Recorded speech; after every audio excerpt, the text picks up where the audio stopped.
Bismillahirrahmanirrahim. Assalamualaikum warahmatullahi wabarakatuh. Waalaikumsalam Waalaikumsalam warahmatullahi warahmatullahi wabarakatuh. wabarakatuh. Sehat semuanya? Alhamdulillah sehat, Bu. Ya, syukur kepada Allah Subhanahu wa taala yang selalu melimpahkan rahmat dan hidayahnya kepada kita semua sehingga kita bisa kembali melakukan pembelajaran, bisa melakukan aktivitas seperti biasanya selalu diberikan kesehatan oleh Allah Subhanahu wa taala. Ya. Baik, langsung saja ya. Ini pertemuan kita yang keempat ya, Nak, kalau saya tidak salah ya. Iya. Ya, yang keempat ya, yang Iya, keempat. Bu. Jadi, minggu lalu kita sudah melakukan ujian ya, ulangan harian. Sudah, Bu. Baik, jadi hari ini kita berganti sub materi ya, yaitu saya share dulu PPT-nya.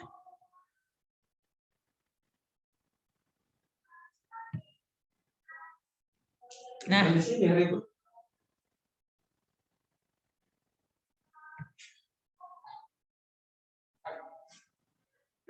oke, kelihatan? Kelihatan, Bu. Kelihatan, Bu. Baik, namun sebelum memulai materi ini ada baiknya kita berdoa terlebih dahulu ya. Doa dimulai.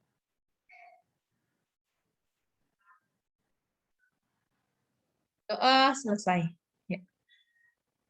Nah, kalau di minggu-minggu sebelumnya kita sudah membahas tentang wilayah negara, kita sudah membahas tentang sistem pemerintahan negara ya. Nah, kali ini kita membahas masih dalam bagian sebuah negara, yaitu adalah kedudukan warga negara dan penduduk Indonesia. Ya, tentu dalam sebuah negara kedudukan masyarakatnya ataupun penduduknya itu sangat penting ya, karena itu adalah menentukan bagaimana tanggung jawab sebuah masyarakat terhadap negaranya. Jadi kedudukan dalam sebuah kedudukan secara hukum ya, warga negara di sebuah negaranya itu sangat penting. Nah, kedudukan warga negara dan penduduk di Indonesia kita lihat seperti apa. Adapun tujuan pembelajaran kita pada pagi hari ini yang pertama menjelaskan pengertian penduduk, bukan penduduk, warga negara dan bukan warga negara. Selanjutnya menjelaskan asas-asas kewarganegaraan ya, mendeskripsikan proses pengajuan kewarganegaraan serta menganalisis penyebab seseorang itu kehilangan kewarganegaraan. Sebelumnya kita akan bahas terlebih dahulu ya makna dari rakyat. Ya, apa itu rakyat? Rakyat dalam suatu negara berarti semua orang yang bertempat tinggal di dalam wilayah kekuasaan negara dan tunduk pada kekuasaan negara itu. Ya, itu arti dari rakyat. Dalam pasal 26 Undang-Undang Dasar 1945 perihal warga negara dan penduduk itu terbagi atas 3 ya. Yang menjadi warga negara ialah orang-orang bangsa Indonesia asli dan orang-orang bangsa lain yang disahkan dengan undang-undang sebagai warga negara. Ya. Kemudian penduduk. Penduduk itu siapa? Penduduk ialah warga negara Indonesia dan orang asing yang bertempat tinggal di Indonesia. Ya. Kemudian hal-hal mengenai warga negara dan penduduk itu diatur dalam undang-undang. Undang-undang berapa? Nanti ada undang-undang khusus yang membahas tentang kewarganegaraan, yaitu Undang-Undang Nomor 12 Tahun 2006. Oke. Ini dia. Jadi penduduk tadi rakyat ya. Nah, rakyat itu juga terbagi atas dibedakan menjadi penduduk dan bukan penduduk ya. Penduduk adalah mereka yang bertempat tinggal atau berdomisili di dalam suatu wilayah negara dalam jangka waktu yang panjang, lama, artinya dia menetap, itu kalau penduduk ya. Jadi penduduk itu bisa jadi statusnya bukan warga negara Indonesia, ya. Bisa juga warga negara asing yang menetap di Indonesia, ya. Tapi warga negara Indonesia ya termasuk dalam penduduk. Itu dia. Jadi penduduk itu terbagi atas 2 juga, warga negara asing yang menetap lama dalam jangka waktu yang panjang di Indonesia dan warga negara Indonesia itu sendiri. Ya. Kemudian bukan penduduk. Bukan penduduk adalah mereka yang berada di dalam suatu wilayah negara hanya untuk sementara waktu. Artinya mereka ke negara kita itu hanya berkunjung, tidak lama dalam jangka waktu bukan dalam jangka waktu yang panjang. Itu disebut dengan bukan penduduk. Bisa dipahami ya? Contohnya Bisa, siapa? Bu. Iya, turis, ya kan, para wisatawan, mancanegara, atau orang yang berkunjung dari luar negeri ke dalam negeri, misalnya ke Indonesia itu dalam waktu misalnya mengunjungi kerabat. Nah, itu dia. Jadi bisa jadi bukan penduduk. Ya. Oke. Nah, sementara selain bukan penduduk dan penduduk tadi, rakyat itu dibedakan menjadi warga negara dan bukan warga negara. Jadi 4. Kalau ditanya ke rakyat itu yang mana? Berbagai yang mana? Masyarakat di negara kita. Penduduk dan bukan penduduk, warga negara dan bukan warga negara ataupun orang asing. Kalau warga negara adalah orang-orang yang berdasarkan hukum tertentu adalah anggota dari suatu negara dengan status warganegaraan asli, warga negara asli atau warga negara keturunan asing yang telah yang telah menjadi warga negara Indonesia. Artinya dengan apa bisa menjadi warga negara Indonesia? Melalui proses naturalisasi atau yang telah diwarganegarakan ke Indonesia berdasarkan Undang-Undang Kewarganegaraan Nomor 12 Tahun 2006. Itu dia. Itu menjadi warga negara. Kemudian bukan warga negara atau orang asing adalah mereka yang berada pada suatu negara tetapi secara hukum tidak menjadi anggota negara yang bersangkutan. Namun tunduk pada pemerintah di mana mereka berada. Artinya mereka harus patuh terhadap hukum yang berlaku di negara itu. Siapa contohnya? Duta besar dari negara asing yang ada di Indonesia misalnya, kontraktor asing dan lain sebagainya. Nah, bisa dipahami ya, Nak? Bisa, Bu. Oke, kita lanjut. Bisa. Nah, kemudian berbicara tentang warga negara, pasti kita ada kaitannya dengan asas kewarganegaraan. Nah, apa itu asas kewarganegaraan? Jadi berdasarkan pasal 28E ayat 1 Undang-Undang Dasar ya negara kita, setiap orang itu bebas memeluk agama, bukan hanya agama, beribadah ya, memiliki pendidikan dan memilih pekerjaan dan memilih kewarganegaraan ya, memilih tempat tinggal di negara. Artinya asas kewarganegaraan ini adalah sebuah proses yang menentukan seseorang itu berada di posisi mana, menjadi warga negara mana. Nah, kita lihat apa saja yang asas kewarganegaraan itu apa saja. Kita lihat ya.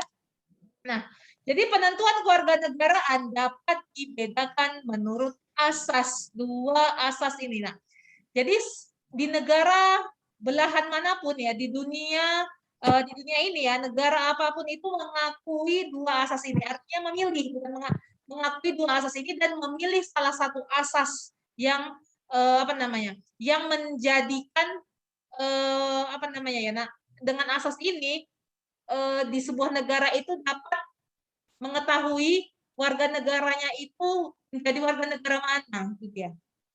Jadi 2 asas itu adalah asas ius soli dan asas ius sanguinis. Nah, contoh misalnya, kalau Cina itu dia menganut asas ius sanguinis, itu dia. Nah, apa itu asas ius soli? Apa itu asas sanguinis? Jadi hanya memilih satu asas ya, Nak ya. Oke, kita lihat. Oh, enggak ada ini ya. Nah, kalau asas ius soli berarti dia sesuai gambar yang saya buat berarti berdasarkan tempat di mana seseorang itu dilahirkan. Jadi asas ius soli adalah asas yang menentukan seseorang itu ya berdasarkan tempat kelahirannya. Jadi seseorang itu bisa dikatakan warga negara mana tergantung tempat di mana ia dilahirkan. Nah, ini nanti kita jelaskan ya bagi negara yang menganutnya ini seperti Amerika itu asas ius soli, itu dia. Kemudian kalau asas ius sanguinis berarti asas yang menentukan kewarganegaraan seseorang itu berdasarkan darah keturunannya. Nah, ini diadopsi oleh Cina. Asas ini Cina menganut asas ius sanguinis. Itu dia. Nah, kalau Indonesia mana? Indonesia itu semina, Yusauli dan Yusanguinis. Artinya asas ini kan menentukan kewarganegaraan. Contoh misalnya ya, Cina. Cina itu yang menganut asas Yusanguinis. Jadi anak keturunan Cina, misalnya warga negara Cina, dimanapun dilahirkan, misalnya ya nak, dimanapun dilahirkan, maka dia akan menjadi warga negara Cina. Kenapa? Berdasarkan apa tadi? Iya, berdasarkan darah keturunan. Ya. Sementara kalau misalnya bagi negara yang menganut asas Iusoli, misal Amerika. Nah, Amerika melahirkan anak keturunannya di negara misalnya Cina. Jadi kira-kira anak yang dilahirkan itu warga negara Amerika atau Cina? Cina, Bu. Cina. Cina, Bu. Karena apa? Karena dia lahir di Cina. Karena dia lahir Karena dia lahir di Cina dan bukan di Amerika, Bu. Ya, karena Amerika tadi menganut asas tempat Kelahiran. kelahiran. Karena lahirnya tidak di Amerika, jadi negara Amerika tidak mengakui. Nah, itu dia. Oke, makanya timbullah masalah ini dengan kemungkinan status kewarganegaraan seseorang. Seseorang itu bisa statusnya apatride, dipatride, dan multipatride. Apa itu dipatride? Dipatride adalah seseorang dengan dua status kewarganegaraan tadi bisa menjadi dua kewarganegaraannya. Ya. Contoh misalnya apa? Dua kewarganegaraan. Warga negara Cina melahirkan anaknya di Amerika. Cina mengakui, Amerika mengakui nggak? Mengakui, Bu. Karena apa? Darah ya kan tempat kelahiran. Cina darah keturunan. Iya, jadi anak tadi apa? Berstatus kewarganegaraan ganda, ya kan? Nah, kemudian seseorang juga bisa menjadi kasusnya apatride. Apa itu apatride? Artinya tidak, ya kan? Patride, warganegaraan, artinya tidak memiliki warganegaraan. Nah, bagaimana hal ini bisa terjadi? Contohnya tadi, Amerika melahirkan anak keturunannya di Cina. Kira-kira anaknya gimana? Tidak memiliki status kewarganegaraan. Iya, tidak memiliki. Kenapa? Bisa dijelaskan? Bisa, Bu.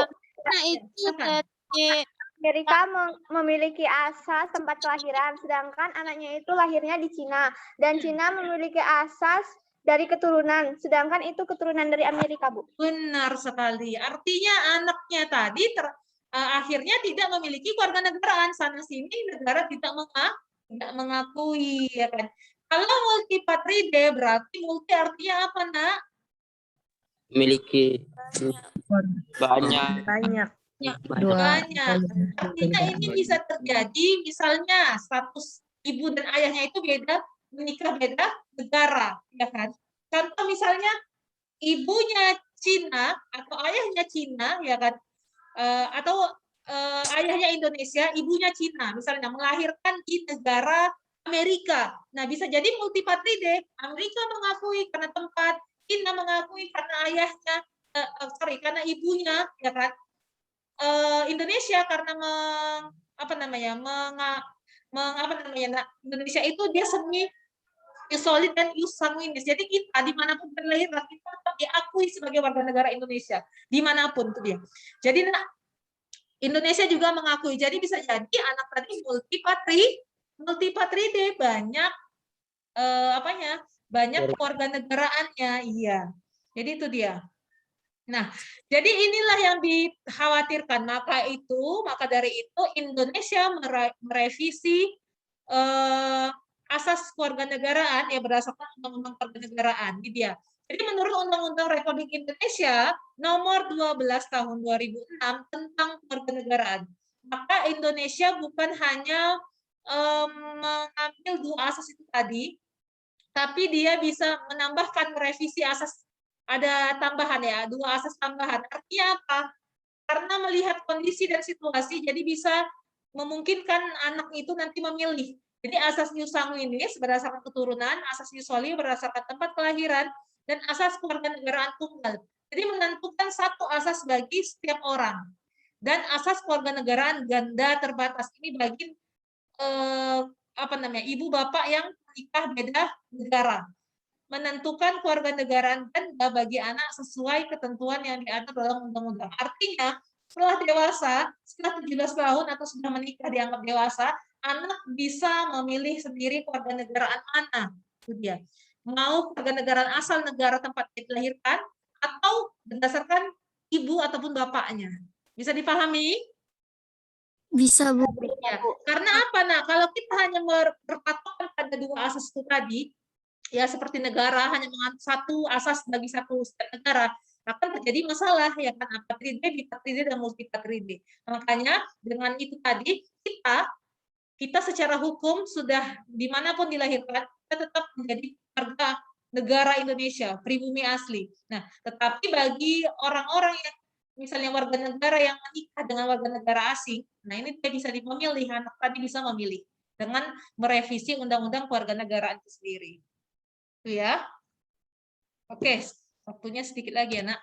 Nah, selain itu, selain dengan asas, sebuah kewarganegaraan bisa menentukan seseorang itu dilihat dari proses naturalisasi. Artinya gini, ada warga negara asing yang ingin menjadi warga negara Indonesia, dia bisa melalui proses naturalisasi. Ya, artinya pengajuan secara prosedur, secara administrasi. Nah, naturalisasi ini terbagi dua, Nak.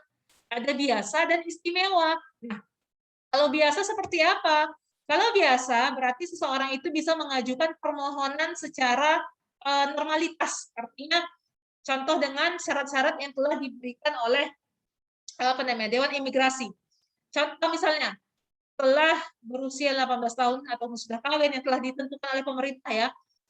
Kemudian apa? Dapat berbahasa Indonesia, sehat jasmani dan rohaninya, mengajukan permohonan setidak-tidaknya dia harus tinggal di Indonesia selama 5 tahun berturut-turut, ya paling singkat, ataupun 10 tahun tidak berturut-turut.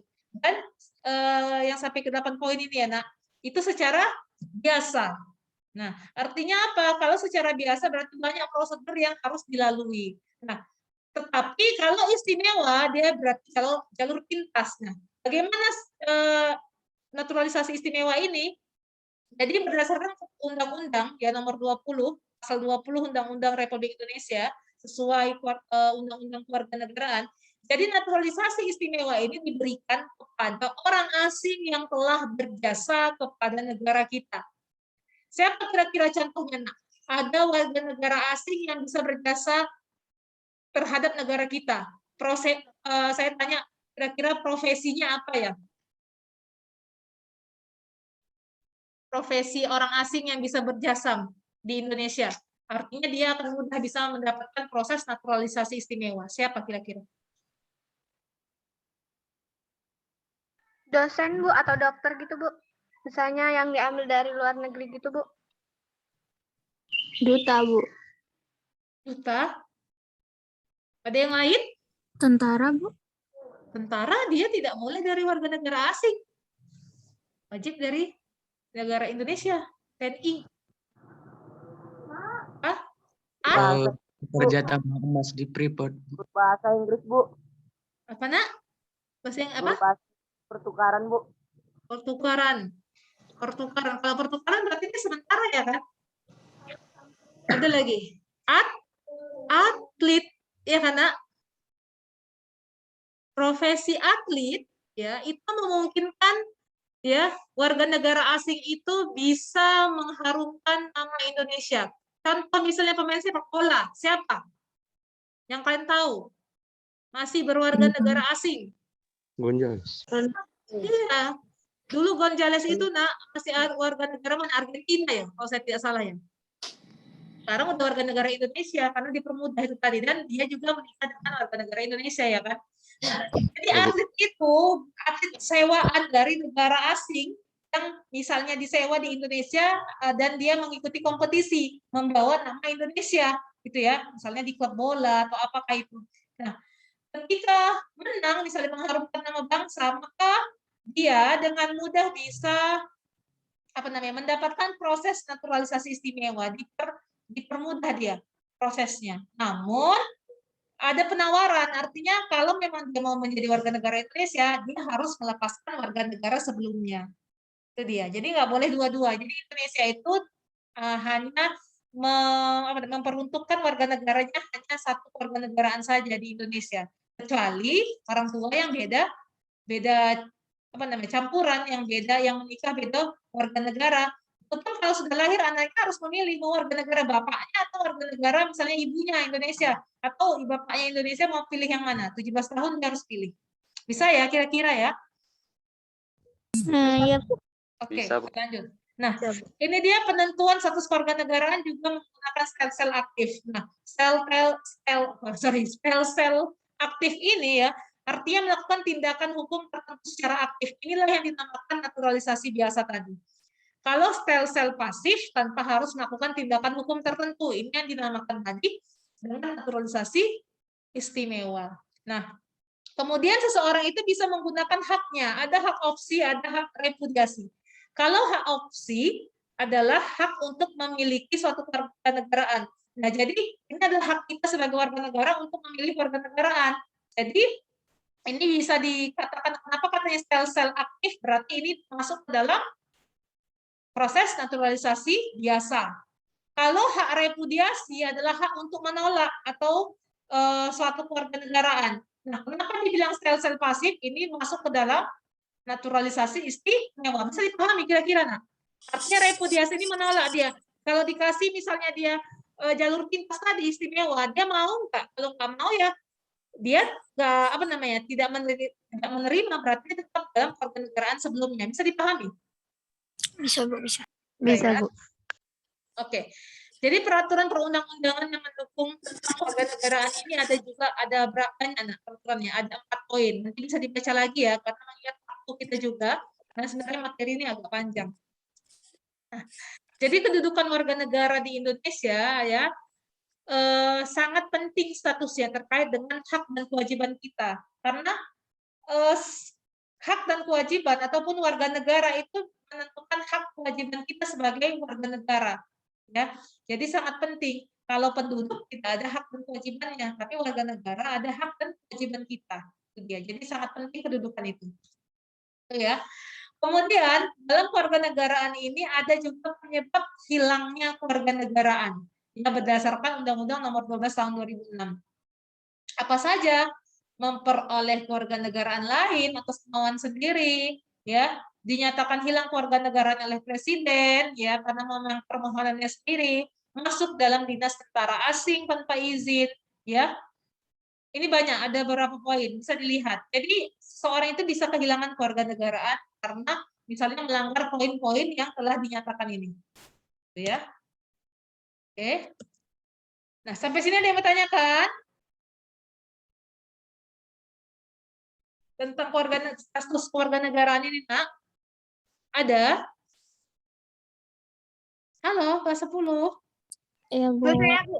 Siapa? Nggak ada, Silakan. Bu. Nggak ada? Saya, Bu. Siapa? Siapa ini yang mau tanya? Ariel? Bukan. Siapa? Oh, Krisnawati. Iya, Bu. Ya, silakan. Pertanyaan saya, Bu, apakah seseorang diakui di suatu negara gitu, Bu, seperti misalnya punya kakak atau KTP gitu, Bu? Kan ada juga, Bu, banyak juga anak-anak yang tidak punya surat-surat gitu, Bu. Apakah mereka masih diakui oleh negara, Bu? Oke. Sekarang saya tanya, kalian punya tidak dokumen, kalau secara naturalisasi biasa, punya tidak dokumen tentang kewarganegaraan? Ada nggak? Ada, Bu. Ada? Ada, Bu. Apa Kakak, Bu. dokumennya? Enggak ada, Bu. Kakak. Keluarga, Bu. Kartu keluarga ya. Tadi saya bilang apa, Nak? Kalau orang Indonesia, dimanapun kita, kalau pribumi asli, otomatis kita menjadi warga negara Indonesia. Iya. Jadi anak-anak pribumi asli tanpa ada dokumennya sekalipun, walaupun belum didaftarkan secara hukum yang sah, dia tetap menjadi warga negara Indonesia. Misalnya ada seorang anak kecil yang belum punya KTP, tapi pastikan orang tuanya, atau anggaplah orang tuanya tidak mengurus kakak misalnya, ya kan? Tidak melapor gitu ya ke dinas penduduk. Terlantarlah anak ini sampai ke negara tetangga misalnya. Ya, kedapatan sama pemerintah di negara tersebut. Pasti tanya asal dari mana Indonesia. Nah, itu menjadi warga negara siapa?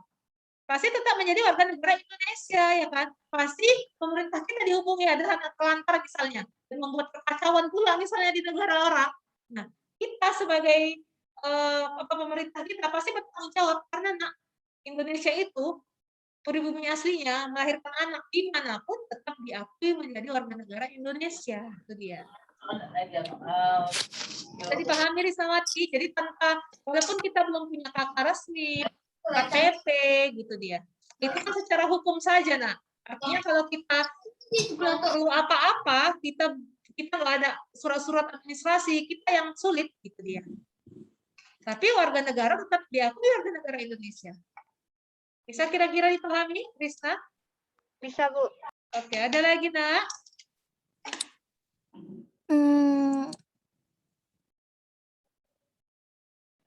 Ada lagi? Oh, katanya. Siapa dia yang mau bertanya itu? Saya, Bu. Ragu-ragu, siapa? Saya, Bu. Ahmad Syahrul, ya silahkan. Bu, misalnya Ya. kan, Bu, ada turis yang touring kan, Bu, keluar negeri kan, Bu. Jadi dia, Bu, setiap bulannya dia keluar negeri, Bu. Entah berapa negeri lah dijelajah dia kan, Bu. Dia diakui negara apa dia, Bu? Misalnya selama 50 tahun dia, Bu, touring, Bu. Selama 10 tahun dia touring. Iya, jalan-jalan ke negara-negara lain, Bu.